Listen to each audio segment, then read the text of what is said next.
What if I told you there was a way to recapture up to 10 hours of your time back each week? I'd give you a skeptical look. Well, there is. And that's what we're going to be talking about today. As a software engineer, you get pulled in a lot of different directions. And we're going to be discussing things that will help you make the most of that time.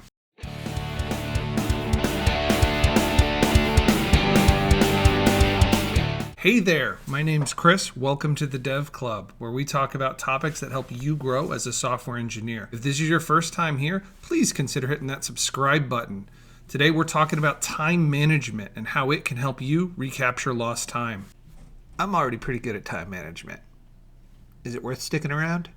I have no doubt that you are, but if you stick around, it'll be worth it because I got 10 things to say about this topic. First, be intentional. Intentionality is absolutely key to time management. Minimize the time you lose to the things that you don't plan for. Plan your week, plan your day, plan your sprint. Know what you're going to do before you do it. What about all the things that pop up?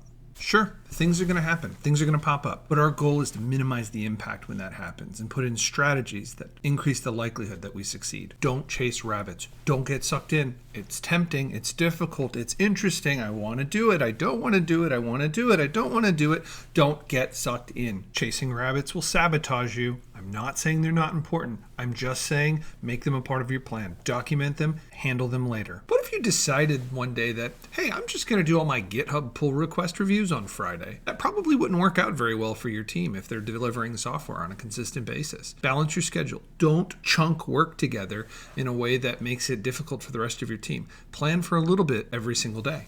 The fourth piece of advice I have for you on time management is recognize procrastination as quickly as you can and snap yourself out of it. One trick I have for snapping myself out of it is when I recognize it's happening, I play the same music track on Spotify every single time, and it refocuses my mind.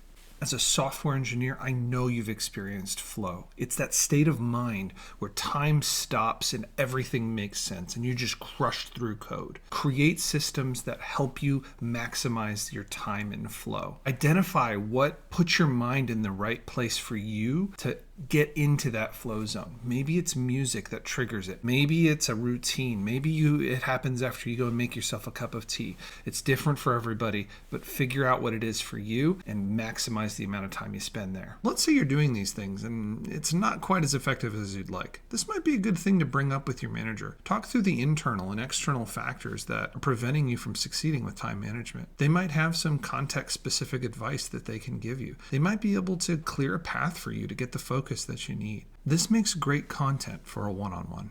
The next piece of advice that I have for you on this one is leverage asynchronous communication tools and systems to stay focused. If a new task or interruption comes in, try to delay it and put it on your list of things to do later. Instead of taking that impromptu Zoom call, ask them if we can do it asynchronously and record a video that you send to them, or ask them to record a video that they send to you. Leveraging asynchronous communication can help an absolute ton on staying focused. Don't lose time to tasks that you don't have the mental space to solve. Take a break, step away, go for a walk, have lunch, take PTO. Just step away from the problem. It has been scientifically shown that when you return after stepping away, you're that much more likely to actually solve the problem. All right, so say you're stuck on a problem and you stepped away and that didn't help. What next? Know when to ask for help. Don't lose all your time fixating on a problem that you're not making progress on. Don't let it sabotage your ability to do the rest of the work that you need to do. Ask for help. If help isn't available or you don't have help,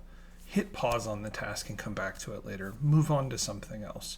There's no sense in spinning your wheels. All right, thanks for watching. That's all the time we have today. If you enjoyed it, please consider hitting that subscribe button, and I will catch you next time. Bye!